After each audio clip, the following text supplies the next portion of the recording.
All right, y'all. Here I am, and I'm here to talk to you about suffering in a miserable relationship. You're in a miserable relationship, long-term relationship, married. You're in a marriage or a long-term relationship, and you're miserable. You're miserable, and there's a the march of the miserable uh, relationship. It's kind of like Legend of Zelda, right?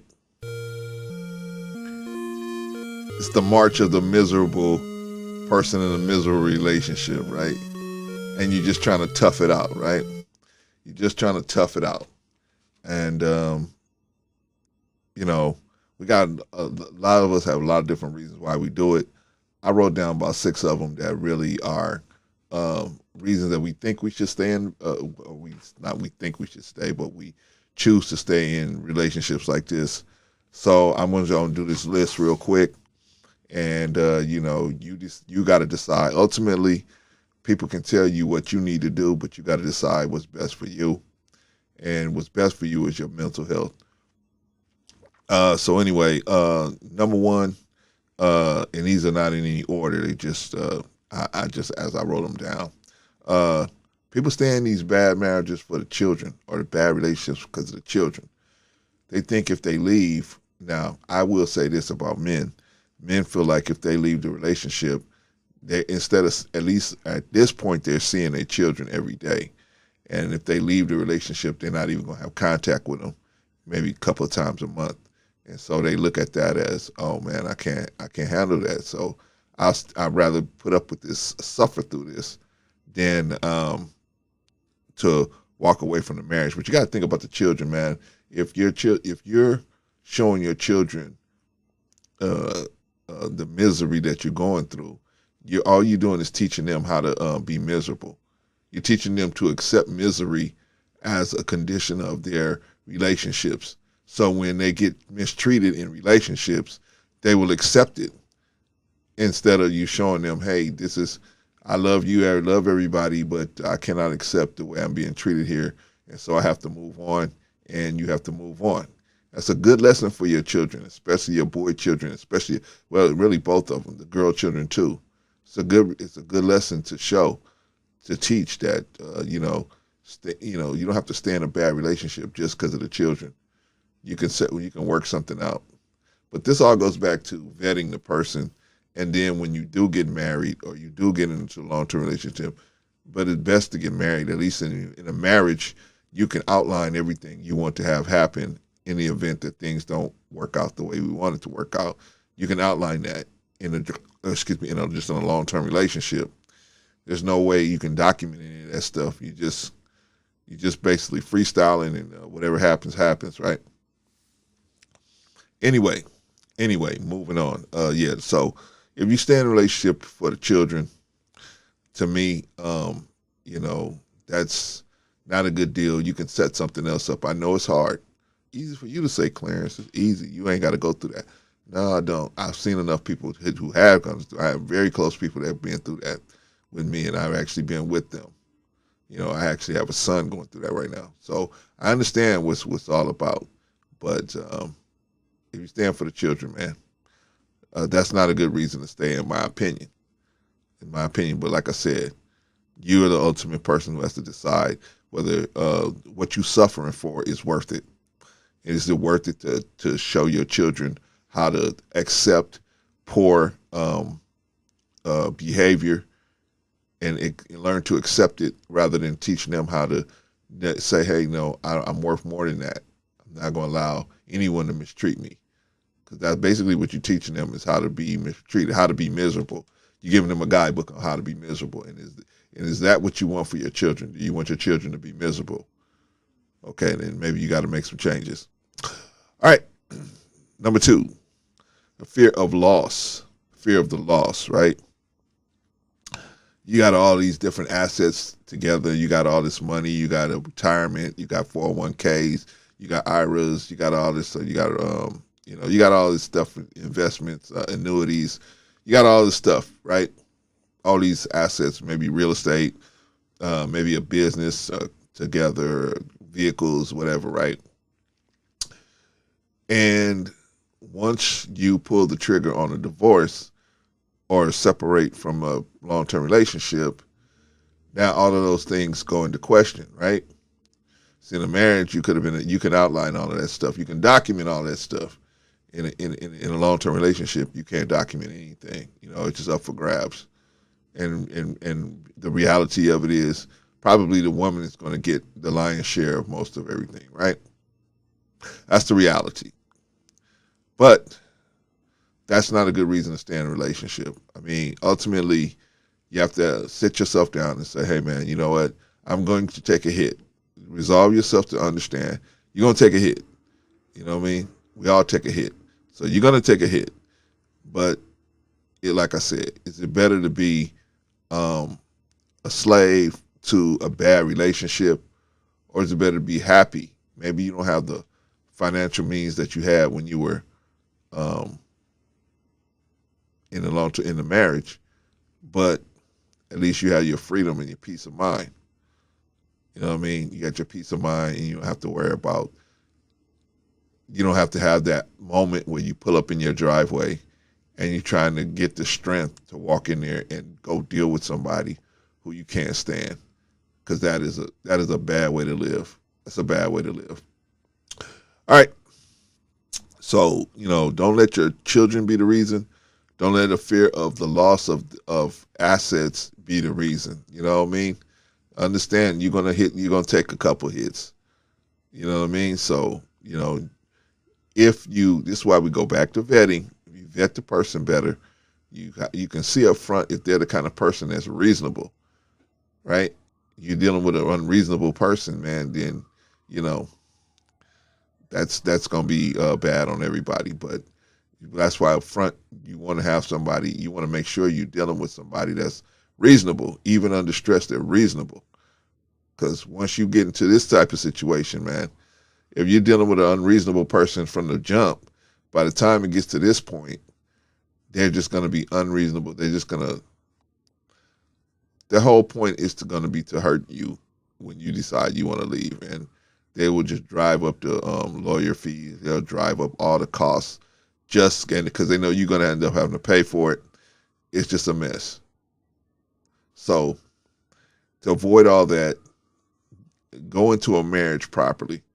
You know what I mean? We have a lot of different information to help you go into it properly, so that you don't end up pretty much letting the state decide what's going to happen with everything. You can't do anything about the children. The state you've already signed a birth certificate, and that allows the state to be able to do what they want to do. So, but other than that, you can assets and other things you can kind of decide up front how that's going to go. All right, number 3. We don't want to admit we made a mistake, right?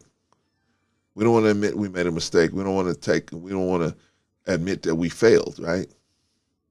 We don't want to admit that we failed. Some kind of way we can work that. See, sometimes some of us are in a marriage, right? And we feel like, man, if I can just get her to see it this way, then we could change. This whole thing would change if I could just get her to see it this way. But what you don't understand is she ain't never going to see it that way. She's not going to see it that way, at least not with you. She may see it that way once she get out. See, sometimes, a lot of times, well, I'm going to say a lot of times, women have to take their stock out to the open market and see how much it's worth out in the open market. Once they see that it's not as high as they thought it was, then they're able to make better decisions, man. But see, because they're not able to they're in a marriage, they have the security of not having to take their stock out to the open market. Then they are in a delusion that their stock is worth more, so they behave like their stock is worth more than they do sometimes. I'm saying all women, so please don't send me something saying all. You said all women. I'm not saying all women. I'm saying a lot of times women are like this because they feel like, hey, my stock is so high. They don't realize on the open market their stock is not that high, right? There's so many women out there. The supply is so high. your stock is not worth that much out there as it used to be when the demand was when the stock wasn't when the supply wasn't that high. All right, so we don't want to admit that we made a mistake, right? Because we don't want to look like, man, we're an idiot. Because everybody told us, they told you, don't marry this girl. You ain't ready for marriage. You ain't ready to do this, right? And you guys killed him on the pillow, right? My grandfather said I shouldn't marry you. He's wrong. He's wrong. He's wrong. Right? You guys slayed him on the pillow, and now you have to now you have to get up off the pillow and go tell grandpa he was right, or go tell your mom he was right, or your homeboy he was right, or whoever. Right? You're so afraid of doing that till you don't do it. But what's worse? So you just sit in this situation just because you don't want to tell them people they were right. That is dumb. Suffering because of pride is dumb, because that's all it is. It's pride. Put your pride in your pocket and do what you need to do to make your life better. Number 4, a lot of people have a fear of living alone, right? They don't want to pull a trigger because they feel like, hey, this is the only person that would do these type of sexual things with me. Nobody else will even want me, right? Because you don't let your self-respect get so low, you feel like nobody would ever have nothing to do with you, right? But that's wrong. That's wrong. You just gotta get out here, pick yourself up off your bootstraps, and go back out here and try it again, right? If that's what you want. Now, I'm not saying you get into a relationship or marriage, just go straight back into it. I'm just saying, if you want companionship, it's out here. If you want solitude, it's out here. If you want celibacy, it's out here. If you want promiscuity, it's out here. Whatever you want is out here. I say be safe. Promiscuity is not a safe lifestyle to live for nobody, man or woman. But some people get to a point where they feel like, man, I want to experience X, Y, Z, all these different things, right? Without even understanding that a lot of those experiences are not even worth the trouble. But some of us are set that way. But my point is, you're going to spend some time alone, and probably it's a good thing. It's probably a good thing for you to spend some time alone, so you can figure out what you want to do with your life, right? And when I say figure out what you want to do with your life, I'm talking about your personal happiness. Your personal happiness. What do you want to have happening from here on out, right? All right. So don't let the fear of living alone throw you off, because you may have to live alone. You may have, or for a while, right? Number 5, you don't want to disappoint the family, right? Family spent all this money on the marriage, the wedding, and they told you how much they love this girl, and the girl is just so much, they love her. She's just the best thing since sliced bread, but they don't know her. They're not sleeping with her. They're not eating with her, right? They only know a certain thing about her. They only know a certain facade. They don't know the person that you living with, right? So you don't want to let them down because they feel they are so high on the girl, right? But ultimately, man, you have to make yourself see.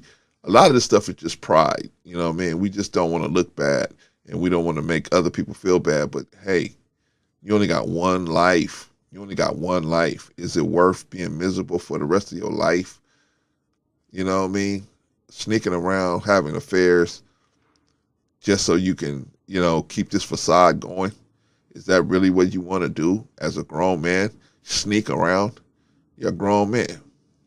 Why do you want to sneak somewhere? Why, if you want to do something, do it. But that's what you got to do, right? Because you don't want to disappoint anyone. So you think, in lieu of disappointing them, I'm going to sneak around and have these affairs. Man, let me tell you something. If you got to sneak around having affairs, that should tell you something about your marriage. That should tell you something.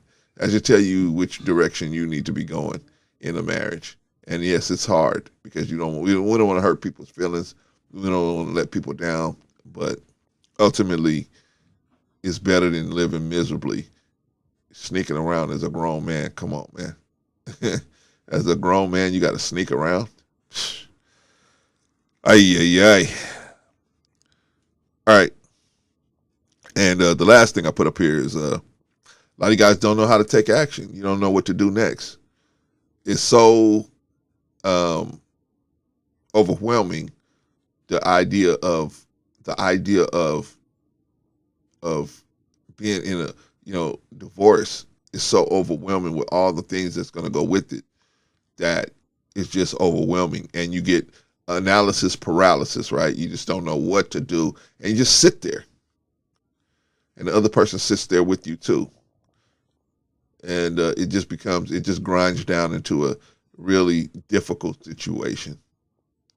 So my suggestion to you is, if you in a miserable relationship or a miserable marriage, the first thing you need to do is find out if the other person wants it to change. If the other person is interested in it changing, they usually will let you know, and you can let them know that you're interested in it changing for what, and you want to make it work, right? But the main thing about a relationship getting better is it's not going to get better if only one person wants it to get better. Both people have to be just as motivated to make it get better. See, you can set a lot of stuff like that up in the marriage if you get married properly.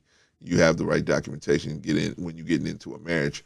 You can set uh, incentives for everybody to want to improve the marriage. You cannot do that when you don't have the documentation. When you just having a long-term relationship, living and nesting with somebody, you just cannot do that. You just cannot do that. You're nesting. See, a marriage is what human beings do. When two animals are the same,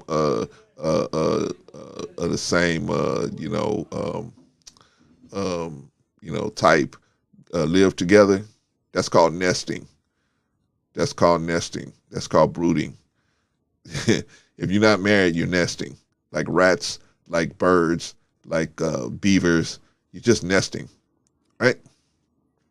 But anyway, first thing you should do is find out if the other person actually wants to fix the marriage. If they want to fix the marriage or relationship, then you need to, and you do as well.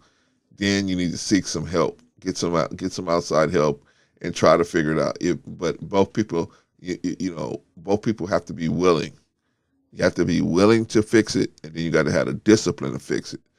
Does this other person have the discipline, right? Are they disciplined enough to try to make this work? Because it's going to take discipline, right? You got to learn a lot of new habits, right? You got to communicate different. You got to resolve conflict different. You know what I mean? And you got to, your motivations have to be different. You're motivated based on fear. Now you're going to have to be motivated based on a desire for good for the other person and the other people, right? Maybe movie 300. Your job isn't to defend yourself. Your job is to defend the next person. You defend your job is to fight to protect that other person, the person to your right, right? Right? Everybody has to think that way. Same thing with the woman. Her job is to I'm going to make these other people happy. And I'm going to get my happiness out of that. That's a hard sell for a lot of women these days. Hard sell. Hard sell for a lot of them.